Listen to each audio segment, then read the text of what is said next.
Hey, welcome to the channel, all about blues harmonica, and today I'm giving a lesson away, the gift I'm giving away today, little blues groove. If you search and you're into blues, you'll find where this groove comes from, but that's for you to explore. It's also used in kind of country stuff, not something that I'd play, but it has been used in a very famous tune, just slightly different and disguised in a way, or one's been taken from the other. I tend to do it in more of a Chicago blues style. But okay, so what I'm going to show today is this little groove.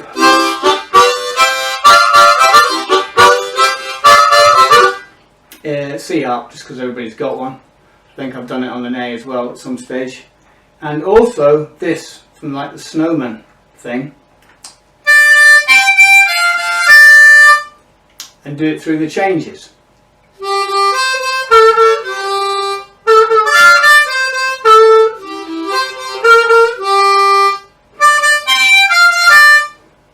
Isn't it? So I'm going to show you that. So the groove. So I'm going maybe 1 and 2 or 2 and 3. 2 and 3 draw. 4 and 5 blow. 4 and 5 draw. 4 and 5 blow. 3 and 4. And back to 2 draw.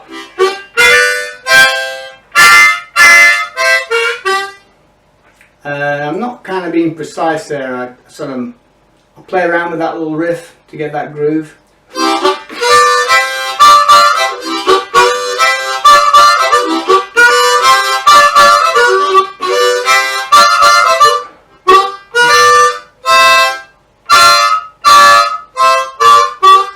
And I like the clash of the two notes together. Okay, and that's the riff. And play around with it. And spend some time with it, and it's good for your health and good for the mind and everything to keep this thing working. And see if you can continually play it. You're not circular breathing, but to see if you can keep that riff going for an amount of time. Okay, it's a really good exercise. You'll find that your heart rate starts lowering, and the more you get zoned into it, even if at the early stages of playing, you'll find it's extremely beneficial. And of course, the more you relax, then within yourself, then the more creative you can be. But of course, you have to have the vocabulary in there in order to express yourself. But that's another story, and that's what the sort of things that I coach on. Anyway, there's your riff. The next thing to do is, let's go for this. 4 draw, 6 blow, 5 draw, 4 draw. Okay, so you've got, and you can play that with all sorts of different rhythms on it, okay, and then expand on it. It's up to you, that's your choice, you develop it. Now we chord change.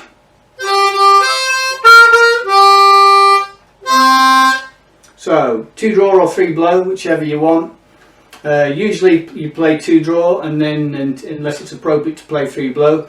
On this instance, I'm using 2 draw sometimes and 3 blow sometimes. It's kind of up to you really. I tend to go for 2 draw first,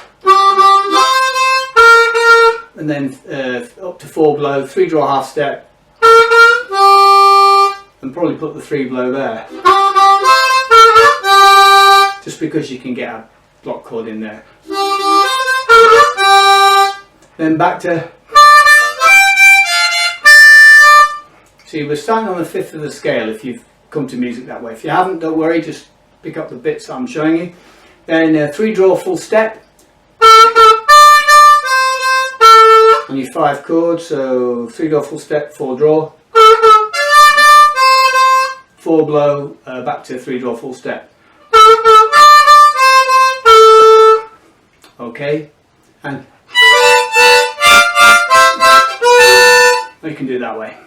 I think I did single notes when I was doing it. Okay, and then just run it back to the first position 1, and then,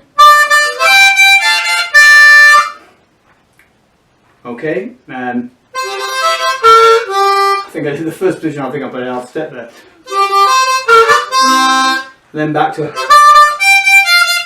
Anyway, those are the three. Sorry, that's the mind wandering, wanting to do other things because it gets bored, and that's what improvisers we tend to do.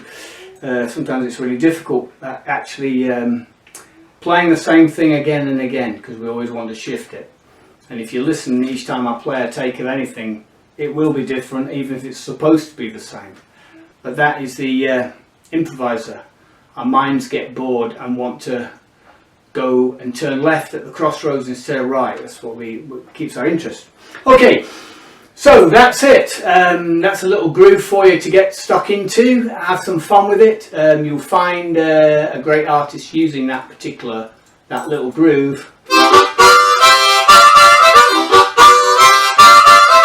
You'll hear that all over the place, and as I said, in the more sort of country field as well. But the Chicago blues field, yeah, for sure. Okay, and it's good practice for sustaining, and it's good practice for just maybe start introducing you to chords, but also getting you onto hearing intervals, because we're doing a fourth interval here. Okay, just if we were going. So you learn to hear these intervals all the way through in all keys, so that you're not just mimicking and you're not just improvising off a scale without thinking, because you're not really thinking, but what you're doing is you're wanting to utilize the senses rather than work another way. It's quite difficult to explain it when you're first starting out, but if you kind of approach it the way I'm suggesting, it'll be more interesting for you, I think, and at the end of the day, you'll never give up. That's the thing. If you go about your business the right way, you'll never give up. You'll play forever, because you'll get the bug for it. Okay, so you can get me for lessons. I take all levels on the Harpo, the Healer Wicks. Got my Patreon site, got everything, YouTube site, podcasts, lots of things on the pods you might find interesting. Not just blues harmonica, do a lot of different things. Okay, hope that helps some people. Keep playing, keep harping. I'll catch you on the rebound.